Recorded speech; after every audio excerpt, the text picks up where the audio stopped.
English Curriculum Night. My name is Alyssa Johnsen-Cuiriz, and I will be talking to you a little bit more about the Freshman Honors English curriculum. But first, a little bit about me. I grew up in West Chicago, and then I graduated high school at West Aurora High School. I additionally got my bachelor's in English and reading from Elmhurst College, which is now Elmhurst University, and I'm currently working on my master's in technology at Concordia. I did my student teaching experience at Mattia Valley High School, and then afterwards I came here to Lockport, where I've been ever since, and it's been a wonderful time. Before we get into the curriculum specifically, I wanted to note my promise to the class. I promise to meet you where you are at, take you where you need to go, and have fun while getting there.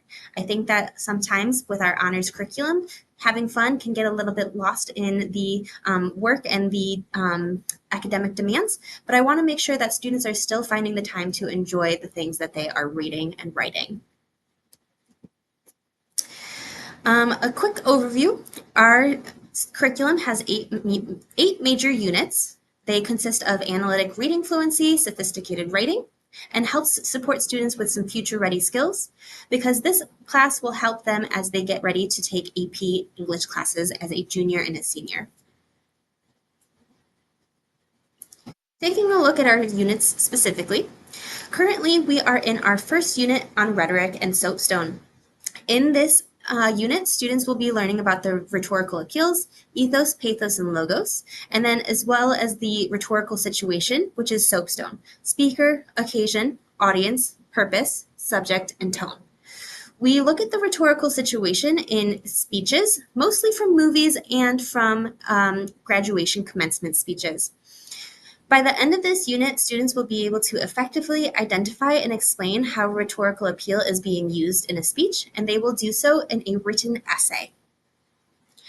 After our first unit, we will move on to Unit 2, which is a mini unit on theme. We do this mini unit, which is about a week long, because it is going to be an essential skill that they'll need for the rest of the school year.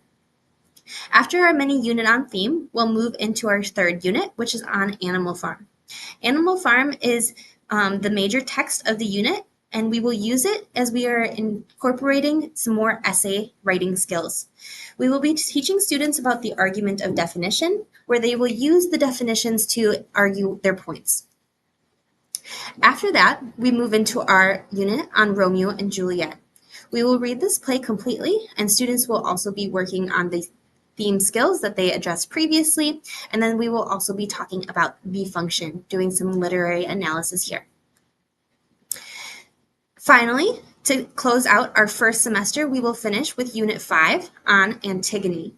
In this unit, students will be learning about conflict, irony, and theme, as well as some other literary analysis skills. To start off the second semester, we will be reading the novel A Tale of Two Cities, and in this novel, students will be experiencing skills with diddles, tone, and theme. Afterward, we will read the text Nectar in a Sieve and continue with the literary analysis that students have been developing over the course of the entire school year. This is an intro project that will help them as they move into the final unit on their independent novel project.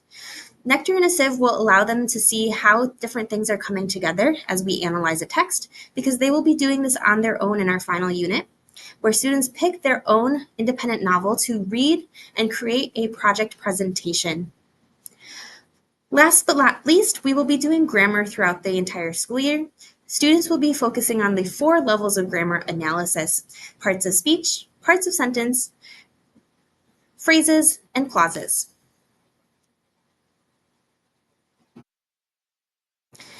To talk about how the student will receive a grade, we have 3 different categories that our gradebook makes up. The first category is our classwork and homework category, and this consists of 20% of the student's overall grade. This is where students will primarily be able to learn and make mistakes and try again, and receive feedback on what they are not currently understanding. The classwork and homework is designed to help them with their assessments and their essays. Additionally, assessments is another category in our gradebook, which is weighted 40%. This is things like projects, presentations, tests, quizzes. All of those things will be in our assessments category, where students demonstrate their understanding of the skills we are working on. Last but not least is our writing category, which is also worth 40% of the grade. In the writing category, students are continuing to practice the skills, but we're also looking that they are developing their writing specific skills in this category. Should students have any difficulty with any of their grading or they feel that they are falling behind, Compass is a really great opportunity for students to come see me to get extra help, maybe get additional time to work on their assignments, or even have allow me to reteach something if they weren't understanding. If a student is ever absent, Compass is also a really great time for them to come and make up their work. If I ever have a missing assessment, then I will make sure to schedule them for Compass to make it up.